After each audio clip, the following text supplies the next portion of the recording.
Well, hello everyone. Finally, my first film. So what I thought I'd show you first and foremost is the boat. So I'm down at the ECA where I keep my boat. Great club, loads of facilities, lovely slipway behind me, all tidal. What more could you want? Right, so the boat, it's a 17-foot Wilson Flyer and it's called Reflector. It's the shortened cab version, which I prefer, gives me more fishing space. Does need a good clean, you'll have to excuse me at the moment. At the time of speaking, it's a bit chilly, so I'm not going to bother doing it today. Right, so first and foremost, let's have a look. She's on an aluminium trailer, which has got two nice bunks, lots of rollers, so there's plenty of support there. Lovely winch, which is stainless steel. That's very nice. Pulls the boat up lovely. You've got bonded windows, which I put in. The old Wilsons came with rubbers, which were okay, but they could leak. But not only that, they could get punched out by a wave should one hit you.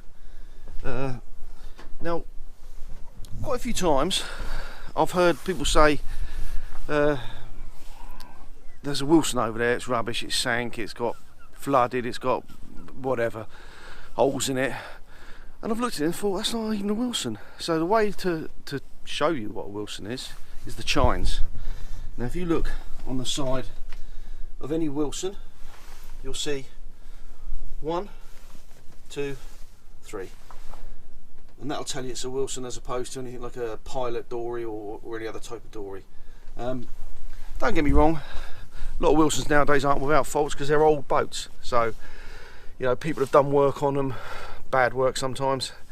But generally, a lot of the boats that I've seen that people have moaned about haven't even been Wilson Flyers. So I like them a lot.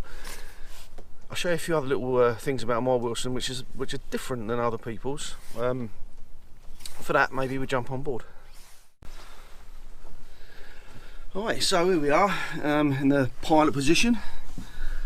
One little feature I put on this, which I really like, are these hand wipers. Now I haven't cleared it fully because there's a bit of condensation on the inside, but what they are, they're nice and handy, really handy. You can see how cold it is by the ice on the screen there. Really nice because anybody who wears glasses like me likes to look through a clear screen, that's for sure. So saves on the electrics as well. I could put electric wipers on it. I try to keep the electrics down to a minimum if at all possible because there's more to go wrong. So that's why I like those hand wipers. Nice little bulkhead fitting there for all my electrics to go through. And the nice thing about that is it stops any water running down that cable and straight onto your electrics in your cabin, which is not what you want. Now this boat has got a layer of Kevlar through the hull, which doesn't make it bulletproof. I don't know, it might do. Don't really intend to find out, but what it does mean is should I get hit something, potentially less chance of getting holed. Now on that subject, the floor is nidoplast, which is a composite material. The only wood in this boat is in the transom.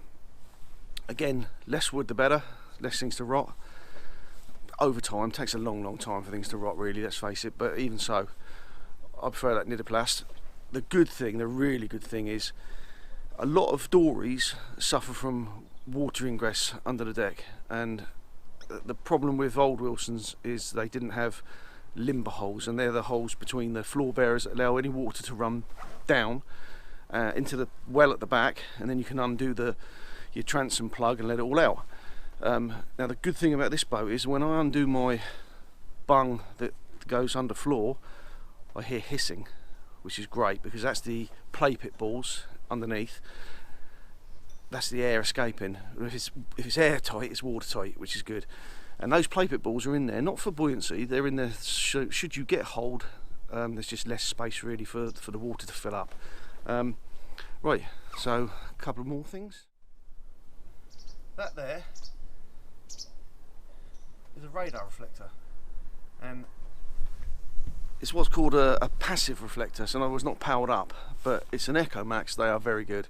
They've been tested in a proper anechoic chambers where they test them, and they give you a good reading, and I know they do because my friends who've got radars have said we can see a big you know, a big marker where you are, which is great. Obviously a powered up radar would be better. I haven't got one on this boat. Yeah, I don't really feel I need one. I'm going to get AIS. I haven't got AIS actually, which I'm going to get real soon. I think that would be a very handy addition. But I have got all the other, obviously, safety kit on it, DSC radios, which is very handy. Connect that to your plotter, one flick of a button, and that'll give a Mayday and your coordinates, which is ideal because if things go wrong, they can go wrong very, very quickly on a boat. What else? Obviously life jackets, horns, throw lines, first aid kits. There's a lot of things you could carry on a boat, you know. But really, the main items you should have, you've got to have life jackets. You've got to have the radio, VHF radio. On that subject, I've got a twin battery setup there, and what I like about that is the 1-2 both switch. And what I like about that is if one goes down, you've got a second battery to as a backup. And thinking about it, you know, your radio needs power from that battery. Should one go down, and if it's the only one, then you're relying on a mobile phone if you've got one, and there's not always a signal. So I like that twin battery setup. The 1-2 switch, ideal. For me, it's ideal. Again, I could fit a better system, or what some people perceive to be a better system, which is you know, a split charger and everything else. I don't think I need it. I'll go out on battery 1, I'll come back on battery 2, and I do vice versa next time I'm out. And I'll never really forget to do that. People say, oh, don't you forget to turn the switch? Well, no, I don't. I've done it for 20 odd years and it's worked perfectly well, so works for me. Right, okay, one last thing I'll show you is what's pushing her along. Well, there you go. That's what's pushing her along, a nice Suzuki 70, and I think personally, along with Yams, they're about the best outboard on the market. Really, really reliable. I'll tell you what else I'll show you. I do like the Suzukis though. My transducer, excuse the green sort of, what do I call it, algae on that block. That block is Scud hardwood, a Roku, and it's not screwed into the transom, it's actually bonded on with some Sikaflex. And what I do is, you mark off your area where the block is, abrade it slightly. The back of that block has had holes drilled in it, and then they've been countersunk, and then it's been Sikaflexed, pushed on there, and just held on with a bit of tape at the time. Give it a couple of days to go off. That's been on 5 years, and that, believe you me, is going nowhere. And what it does, it means you haven't got to drill into your transom, which I feel is a really, really good move. The less holes in it, the better.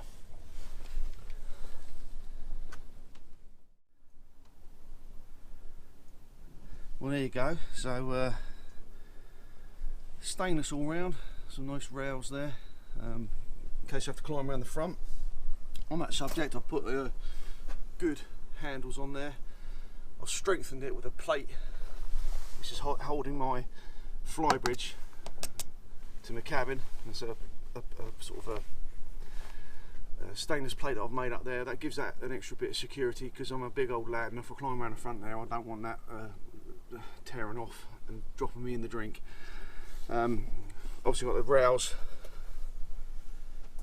both sides there. By the way, this here, just a bit of water pipe, and it's just split, put over the top there, so when I retrieve my anchor, my chain's not damaging normal stainless, which it will do. Another little thing there, nice little panel switch, good one, good quality one, because obviously it's out in the elements there.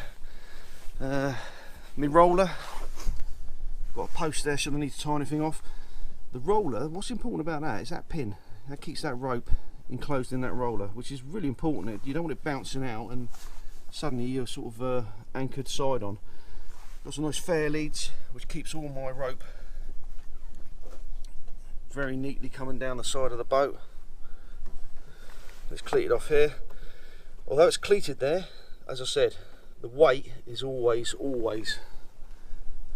round here on that front post. That's always where it's got to be. So there you go. So there's Thresher, my 17-foot Wilson Flyer, and hopefully the next film there'll be some fishing in it, because that's what I'd like to see anyway. So, alright, stick with it. Might be able to show you a rare winter cod, and that would be nice. Hello everybody, it's Wayne, and I'm fishing today out on the Solent. Call it the Solent, it's the East Solent actually, east of the Isle of Wight. And I'm on a little spot here of rough ground, and patches of rough ground actually. And it's December. What a day, fabulous day. Glassy, calm, barely a breath of wind. And being quite late December, just past mid-December I should say, I'm after cod. They've been very thin on the ground, I will say, and the ones I have been showing have generally been single figures. Not long been here, got my 2 rods out, and once I swing around in the tide, the ebb should just be starting soon, and it's a medium-sized tide. I'll get the other 2 rods out. I like to fish 4 rods if I can. If it starts to get really busy with whiting and dogfish, then I'll drop that down. But as it stands, I like to have a few rods out. I like to be busy. I'm fishing on my own, which I often do. And yeah, so we'll see what happens, and if I get any fish, you'll see them. Typically, if it's quiet, grab a sandwich. I'll tell you what, guaranteed bites.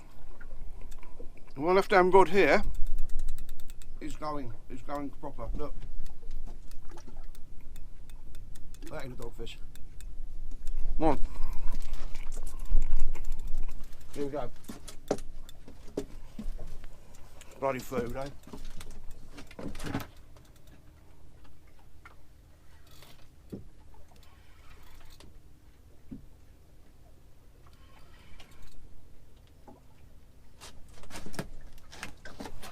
This isn't a dog. Might be an eel. In fact, feels like an eel. Twanging away.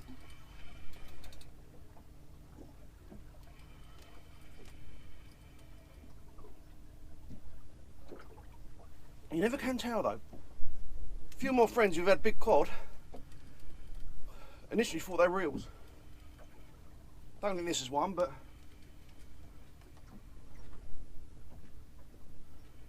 staying deep, which is a nice sign.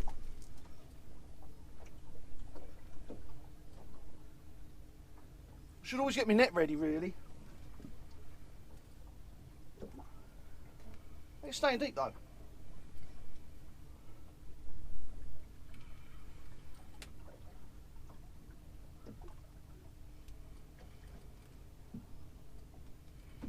Yeah, I don't know about this.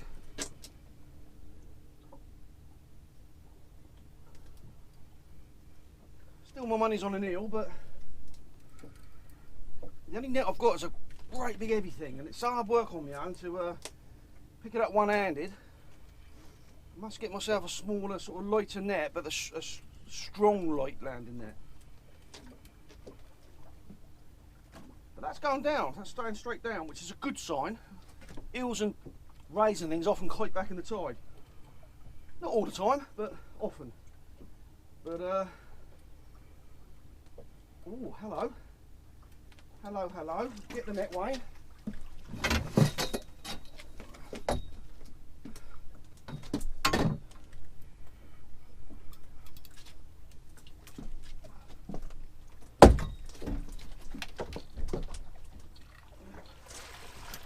Get the net, Wayne, because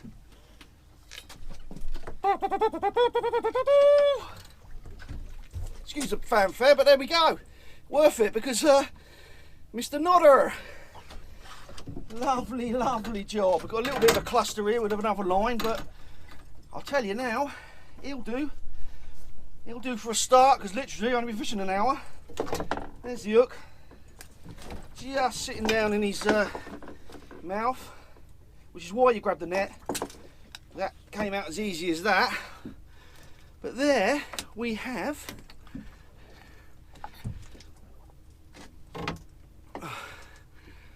Mr. Cod. Target achieved. Get in. Love it when a plan comes together. And sorry mate, but you're coming home for dinner. Well, there's one, there's more. Okay, well, this is my first film, so on my own. I've done plenty with my friend Graham, as you may well know. And schoolboy error, don't leave the spare batteries at home, will you? Yeah. Anyhow, so I'm going to have to curtail it quite early as well. It's still early morning. And anything I tag on to the end of this film will be photos, because I've still got my phone.